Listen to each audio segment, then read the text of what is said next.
말씀을 함께 공독하시겠습니다. 여리고에 가까이 오실 때에 한 소경이 길가에 앉아 곡을 하다가 우리의 지남을 듣고 이 무슨 일이냐 묻는데 저희가 나사렛 예수께서 지나신다 하니 소경이 외쳐 가로되 다윗의 자손 예수여 나를 불쌍히 여기소서 하거늘 앞서가 같은 자들이 예수를 꾸짖어 잠잠하라 하되 저가 더욱 심히 소리질러 다윗의 자손이여 나를 불쌍히 여기소서 하는지라. 예수께서 머물러서서 명하여 데려오라 하셨더니 저가 가까이 오매 물어 가라사대 내게 무엇을 하여 주기를 원하느냐 가로되 주여 보기를 원하나이다. 예수께서 저에게 이르시되 보아라 너의 믿음이 너를 구원하였느니라 하시매 곧 보게 되어 하나님께 영광을 돌리며 예수를 쫓으니 백성이 다 듣고 하나님을 찬양하니라. 아멘. 성가대 찬양이 있겠습니다.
새 달을 맞이하는 우리 모두에게 하나님의 특별하신 은총이 임하시기를 주의 이름으로 축원합니다. 아멘. 지난주에 우리들은 산 같은 장애물을 옮기는 믿음에 대해서 함께 은혜를 나눴습니다. 우리 인생을 살아가다 보면 모든 일이 순탄하게 풀리는 것이 아니고 때로는 산 같은 장애물을 만날 때가 있습니다. 근데 그 산 같은 그 장애물이 있는 게 중요한 게 아니고 이것을 어떻게 딜하는지, 어떻게 우리가 핸들하는 그것이 중요합니다. 예수님 시대는 토목공학이 요즘처럼 발달하지 않아서 산이 있으면 그저 피해가든지 그 산을 어떻게 터널을 뚫는다든지 이런 걸 생각도 못했습니다. 그러나 그때 주님은 그 산이 옮겨지는 그 원리를 말씀해 주셨습니다. 너희들에게 만약 믿음이 있다면 이 산이 옮겨질 거라고. 산이 옮겨지는 건 전혀 불가능한데 그 불가능한 것을 가능하게 만드는 것이 너희의 믿음이라고. 그 믿음은 작은 믿음, 아주 겨자씨만 하는 믿음일지라도 큰 산이 옮겨진다고 하면서 믿음의 그 분량은 작아도 효과는 엄청나게 큰 것을 말씀해 주셨습니다. 왜 그럴까요? 큰 산을 옮기는데 태산 같은 믿음이 아니라 겨자씨 같은 작은 믿음.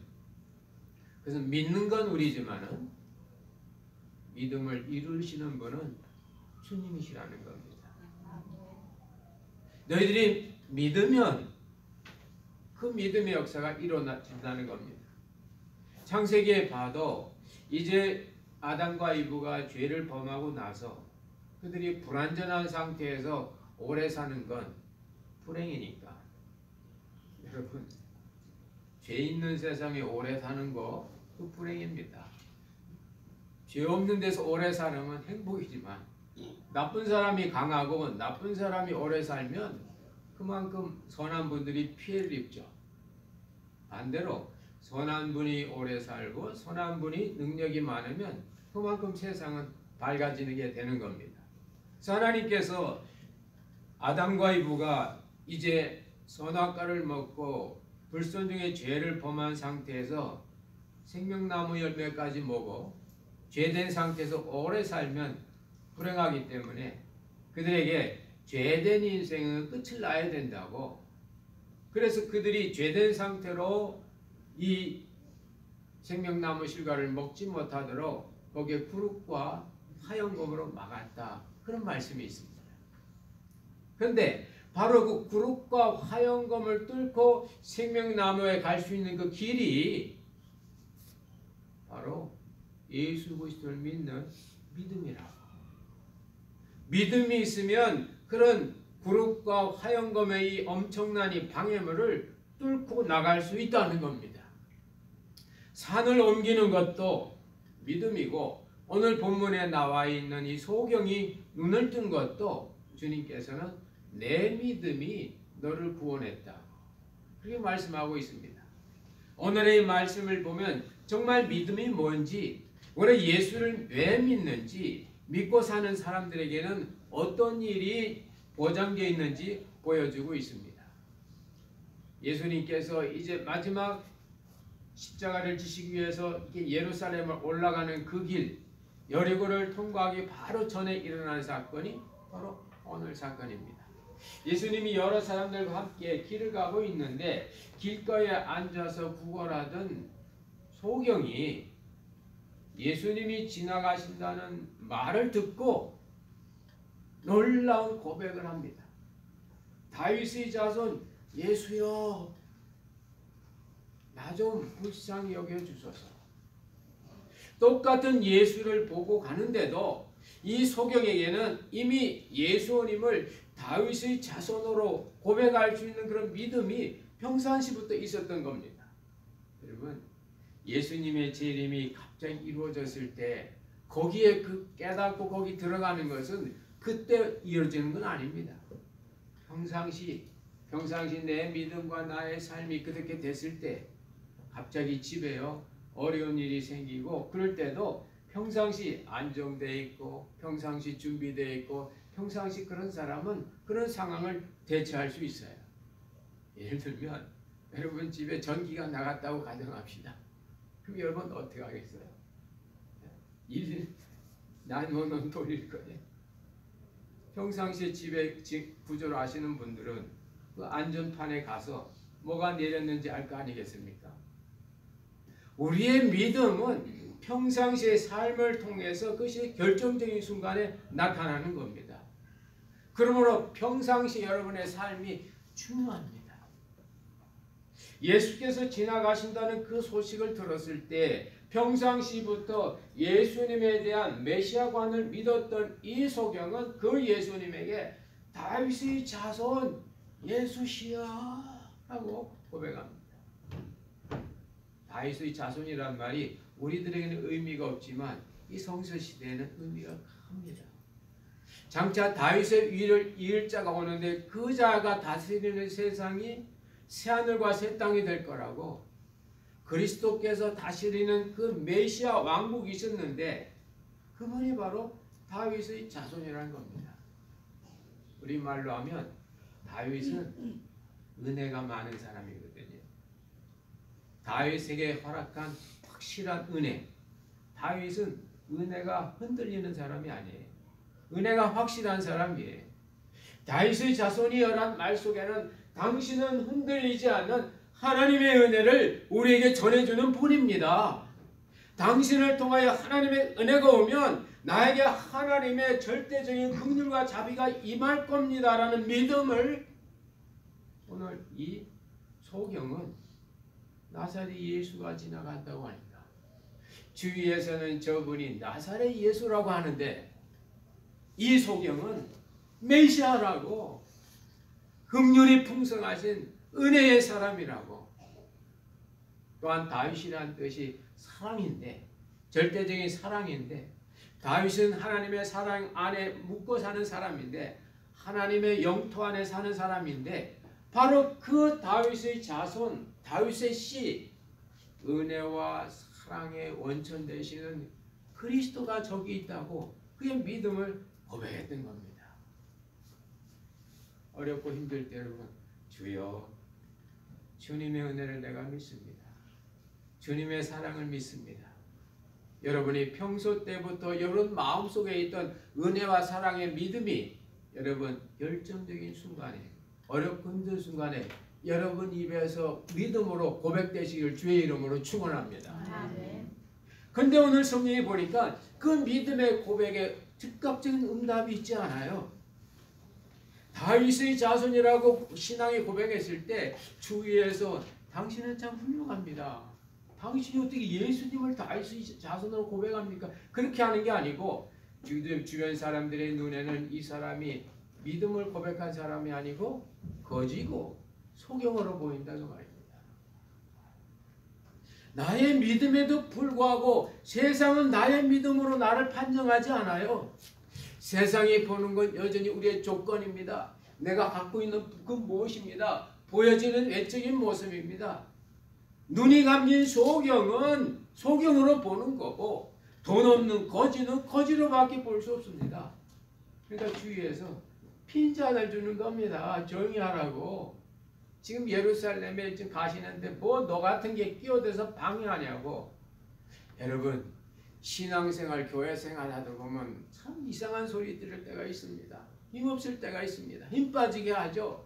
그렇게 교회 다녀봐야 뭐 좋은 게 있냐고. 그렇게 힘들게 신앙생활을 봐야 득 있는 게 뭐냐고. 예수 믿고 천당 가면 죽기 전에 강도처럼 죽기 전 5분 전에 예수 믿고 천당 가면 되지. 그렇게 말하는 분들이 옛날에 있었어요. 우리가 마찬가지입니다.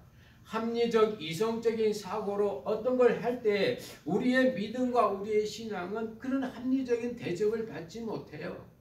오늘 소경이 예수님을 향하여 놀라운 고백을 했는데도 들어오는 건 주위의 냉소뿐입니다. 어디 그뿐입니까? 여기 보니까 잠잠하라고 시끄럽다고. 우리 어떤 선한 일을 할 때도 저항이 있어요. 행복을 추구하는데도 저항이 있어요. 근데 그 저항을 우리가 밀어내지 못하면 우리의 믿음은 열매 맺지 못합니다. 그 저항을 밀어내는 그 힘, 우리 앞에 있는 어떤 반대를 밀어내는 그 어떤 그것, 그게 바로 주님께서 칭찬하시는 믿음입니다. 그런데도 이 소경 거지는 그런 반대에도 역경에도 굴하지 않고 계속하여 자기의 신앙을 외칩니다. 다윗의 자손이여, 다윗의 자손이여. 외로운 외침이죠. 외로운 고백이죠. 주위에서는 아무리 알아주지도 않고 시끄럽다고 조용히 하라고, 네가 그래봐야 너는 거지고 너는 소경이라고. 그래도 이 소경이 자기의 믿음의 길을 포기하지 않고 계속해서 외칠 때, 그때 드디어 주님께서 역사해요. 저 사람을 데려오라. 그때 끝까지 나갈 때, 끝까지 밀고 나갈 때, 중간에 포기하지 마시고 일단 부부가 됐으면 끝까지, 끝방까지. 일단 신앙생활 시작했으면 좀 어렵고 힘들어도 끝까지 밀고 나가. 우리가 너무 이 편안한 곳에 이렇게 살다 보니까요, 사람이 갖고 있는 어떤 그 저항성이라고 할까요? 밀어내는 힘이라고 할까요? 어떤 크고, 너무 환경이 좋다 보니까 우리가 거기에 유수돼서 환경이 조금만 바뀌어도 힘들어합니다. 그러나 신앙의 세계는 그렇지 않아요.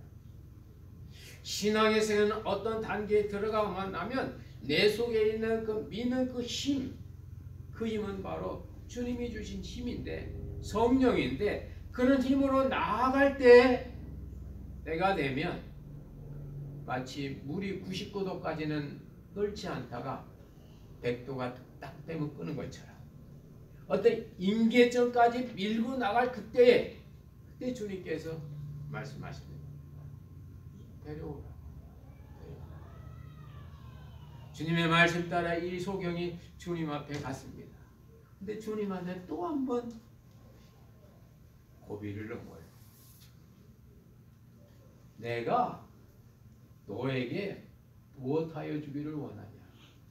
여러분, 소경이 원하는 게 뭐가 있겠어요? 가난한 분이 원하는 게 뭐가 있겠어요? 젊은 분이 원하는 게 뭐가 있겠어요? 부모의 원함이 뭐가 있겠어요? 자녀의 원함이 뭐가 있겠어요? 열림의 원함이 어디 있겠어요?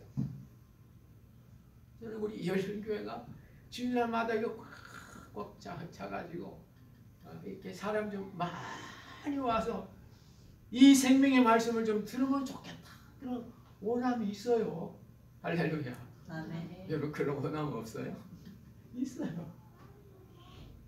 왜 주님은 아시는데 왜 소경 보고 네가 원하는 게 뭐냐? 내가 너를 위하여 뭘 해주길 원하느냐? What can I do for you? 물으시는 겁니다. 여기에 신앙의 묘미가 있어요. 예수 믿는 삶의 비밀이 있습니다. 여러분, 이 소경은 비록 신앙은 갖고 있어요. 오랫동안 구걸하며 살았기 때문에 구걸에 익숙해져 있어요. 구걸하는 사람의 특징이 뭘까요? 자기가 원하는 대로 얻습니까? 아니면 주는 대로 받습니까? 구걸하는 사람은 자기 원하는 대로 받지 못해요. 주는 대로 먹어요. 주는 대로 받아요. 이 사람이 지금 소경이기 때문에 예수님께서 즉시 뭐 말씀만 해도 멀리서라도 누나 떠져라, 그러면 그 눈 뜬 그것도 이 소경에는 구걸해서 먹은 게 되는 겁니다. 지난 말씀이었습니다. 너희들이 기도하고 구한 건 받을 줄로 믿으라고. 기도하고 구걸해서 먹지 말고 기도하고 구하라고. 구걸하는 건 주체가 상대방이고 구하는 건 주체가 나예요. 여러분 행복을 구걸하지 마세요. 여러분 사는데 필요한 물질적 자원도 구걸하지 마세요. 여러분의 평안함도 구걸하지 마세요. 대신 구하시기를 주의 이름으로 축원합니다. 아멘. 예수 이름으로 구하세요. 아멘. 주님이 기도하고 기도만 하지 말고 구하라고. 기도하고 구한 건 준다고. 왜요? 구하는 건 주체가 나거든요. 주님은 내가 원하시는 걸 주기를 원하셔요. 물론 필요한 것도 아십니다. 그러나 주님은 네가 구해서 받아야 그것이 네 것이 되고 네가 은혜로 살 수 있고 더 나아가서 네가 거지가 아니라 자유인이라는 한 단계 업그레이드된 인생을 살기를 원하시기 때문에 주님은 오늘 이 소경에게 뻔한 질문도 하시는 겁니다. 무엇이 너 원하느냐? 너의 원함이 뭐냐? 여러분 이 시간에 여러분에게 100만 불이 생긴다면 여러분 뭐 하고 싶으세요? 아마 사랑이 많은 부모는 혹시 자녀 스튜던트 론 갚아주려고 할지 모르죠. 또 사랑이 많은 부모 자녀들은 부모에게 편안한 노후의 어떤 뭐 보험이라든지 집을 그런 마음이 있을지 모르죠. 근데 저는 누가 100만 불 주면 예배당 사겠어요. 할렐루야. 왜 제가 얘기합니까? 여러분의 원함이 여러분의 인격이에요. 기억하셔야 됩니다. 전에 우리 어느 집사님은 그러더라고요. 집사님 1000만 불짜리 그 라로이 당첨되면 뭐 하실래요? 예, 11조 먼저 하고요. 아, 그래 그 집사님은 11조 신앙이 있구나. 여러분 원하는 게 뭐예요? 뭐 원하세요? 그게 여러분의 인격입니다.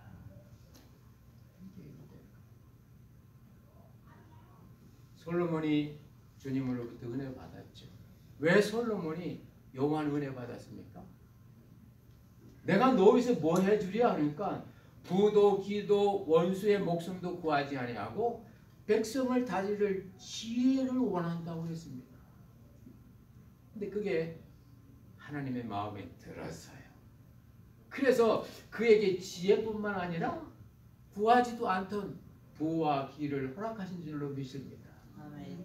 여러분의 원함이 정말 주님 보시기에 합해지시기를, 여러분의 원함이 주님 보시기에 칭찬받을 만한 그런 원함을 가지시길 주의 이름으로 축원합니다. 아멘. 주는 대로 먹지 마시고 주는 대로 받지 마시고 여러분 원해서 받으시고 원해서 잡수시기를 주의 이름으로 부탁합니다. 아멘. 오늘 여기 보세요. 주님은 이 소경에게 너 원하는 게 뭐니? 내가 너를 위해서 뭐 해줄까? 주님이 뭐 해줄까? 여러분 소경의 눈을 뜨는 것은 소경으로는 못하는 거예요. 산을 옮기는 건 인간의 힘으로 못합니다. 사람의 인격을 바꾸는 건 내 마음이 못해요. 여러분 자녀와 여러분 남편과 아내를 여러분이 바꿀 수 있을 것 같아요? 못합니다. 네, 원하면 소경의 눈을 뜨게 하신 우리 주님께서 내가 못하는 그런 부분들을 변화시켜 주시고 채워주시고 충족해 해 주실 줄로 믿습니다. 아멘. 나는 원함이 있어야 되는 거예요. 원함. 원함을 요즘 젊은이들 용어 표현으로 말하면 비전입니다. 원함은 비전이에요. 한번 해보실까요? 비전. 보는 거예요. 위집을 보는 거예요. 근데 우리들은 너무 이 편안한 세상, 조금만 더워도 에어컨이 나오고 조금만 추워도 히터가 돌아가니까 그냥 살다 보니까 어느새 인간이 참 더위 속에서도 저항할 수 있고 추위세도 견딜 수 있는 그런 어떤 시스템이 우리에게 있는데도 그걸 잃어버린 사람이 됐다고 합니다. 얼마 전에 유럽에서 폭설, 더위가 왔는데 평상시 같으면 그 더위로 사람이 죽지 않는데 많은 사람이 죽었다 그래요. 왜? 유럽이라는 사회가 이 인간을 편안하게 해주는 그런 사회거든요. 그러니까 이 더위를 감당하지 못한 그 많은 사람들이 엄청나게 죽었다. 뉴스에 나와. 여러분, 우리 인간이 편안하고 안전한 거 좋죠. 그러나 여러분, 그것 때문에 하나님께서 우리에게 주신 어떤 그 원함, 어떤 강한 디자이어, 뭘 하고자 하는 그런 이 하나님의 어떤 전진적인 어떤 그런 부분들은 우리가 끝까지 유지해야 될 줄로 믿습니다. 주님께서 너 눈 보기를 원하지? 그게 네 믿음이다. 너 원하지? 네 원하는 게 믿음이다. 그래서 네 믿음대로 되라. 할렐루야. 그러고 나니까 이 소경이 눈이 떠졌다고 되어 있습니다.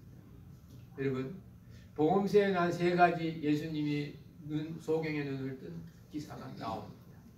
한 번은요, 베다니에서 소경의 눈에 흙을 발라가지고 눈을 뜨게 하신 적도 있고, 한 번은요, 두 소경이 예수님한테 끝까지 와서 보게 해달라고 하니까 그때 주님께서 말씀으로 고치셨어요. 오늘 여기서는 이 소경의 믿음으로 고치셨습니다. 왜요?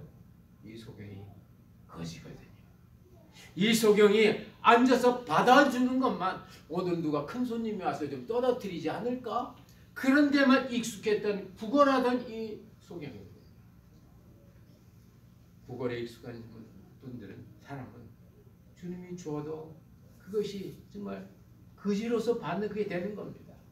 그래가지고는 온전한 그 인생이 바뀔 수 없어요. 오늘 보세요. 이 소경이 예수님으로 말미암아 자기의 원함이 믿음으로 바뀌는 걸 보고 나니까 거지 생활 접고 주님의 뒤를 따랐다고 되어 있습니다. 주어진 환경 속에서 그냥 주는 것만 받아먹으면 우리의 삶이 변하지 않아요. 우리의 인격이 업그레이드 되지 않습니다. 어떤 상황이 있을 때 내 속에 주님의 원함을 가지고 원함을 표현해서 원함을 가지고 나가고 그것이 믿음으로 행할 때 우리는 업그레이드 된 삶을 살 수가 있어요. 여러분, 선진국의 특징은 안정된 겁니다. 대한민국도 이젠 옛날 같은 그런 현대의 모 회장 이런 죽죽난 그런 사람이 나오기에는 이미 사회가 확 안정되어 있어요. 국민소득이 10,000불 미만 때는 개천에서 용이 나듯이 이상한 그런 재벌도 나오고 정치가도 나오고 있습니다. 그러나 안정사에서 그 힘들게 되어 있어요. 미국은 더 안정되어 있습니다. 여러분. 어떤 이 스테이터스, 어떤 그 계층을 뛰어넘는다는 거, 내가 로우 인컴이었다가 미들 클래스로 올라가는 거, 미들 클래스에 있다가 어퍼 클래스로 올라가는 게 미국 사회는 쉽지 않아요. 미국 시스템이 그렇게 만들어 놨어요. 그래서 부모가 로우 클래스면 자녀도 그렇게 하게 만들어 놨어요. 이 사회가 안정돼. 그런데 그 안정을 뚫고 독수리가 날개치며 올라갈 수 있는 길이 있어요. 오늘 본문입니다. 주님이 말씀하십니다. What can I do for you? 내가 널 위해서 뭐 해줄까? 원해성이면 포이에도 내가 너를 위해서 뭘 하고 싶은데 너 뭐 원하니? 시작은 원함이에요. 비전이에요. 이거 여러분 가지셔야 됩니다. 성취가 안 될 거 미래하고 안 가지면 안 되는 거예요. 성취는 주님이 하시는 겁니다. 다만 주님께서 우리를 보고 물으시는 거예요. 거기까지 가기에 여러분 많은 사람의 반대도 있고 직접 응답도 되지도 않고 정작 주님은 외면하고 그럴 때가 있습니다. 깜깜할 때가 있어요. 그거 뚫으셔야 돼요. 왜냐? 그 깜깜한 과정을 뚫는 동안에 나가 받을 만한 인격으로 변화되는 겁니다. 나의 연약한 인격이 건강한 인격으로 그때 바꿔지는 거예요. 여태까지 구걸해서 먹고 살던 이 거지가 이제는 자기의 원함을 가지고 그 원함을 성취할 수 있는 그 시대의 사람으로 변화되는 역사가 있는 겁니다. 실망하지 마시고 나갈 때 주님은 분명히 그의 원함을 이루어 주십니다. 수르보니게 여인도 얼마나 주님한테 거절당했습니까? 자녀의 떡을 취하여 개들에게 던짐이 마땅치 않다고. 자기가 배취급당한 거예요. 그래도 귀신 들린 딸을 치유해야 된다는 너무나 강한 원함이 있으니까 그게 문제가 안 된 거예요. 15세기 일본 역사를 힘들었던 그런 그 영웅이 있습니다. 그 영웅이 출신이 아주 천면 출신이야. 그 사람이 일본을 통일하기 전에 그 이름을 대면 여러분 다 알 겁니다. 도요토미 히데요시가 그때 오부나가라는 그런 군주 밑에 있었어요. 근데 그 군주 밑에 있을 때 그 주위에서 얘가 너무 없으니까 뒤에서 막 놀리고 너 내 이게 양 다리 사이로 지나가라고. 그럼 지나가면 하다가 지나가요.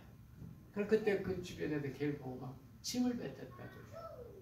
근데 그때 이 운명의 이 시골끼리가 그래 지금은 너 나이들이 이렇게 침 뱉고 무시하지.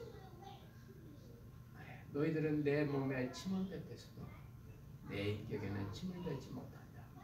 그러면서 그 수모를 겪으면서 나중에 그 일본 그 큰 나라를 통일하게 됩니다.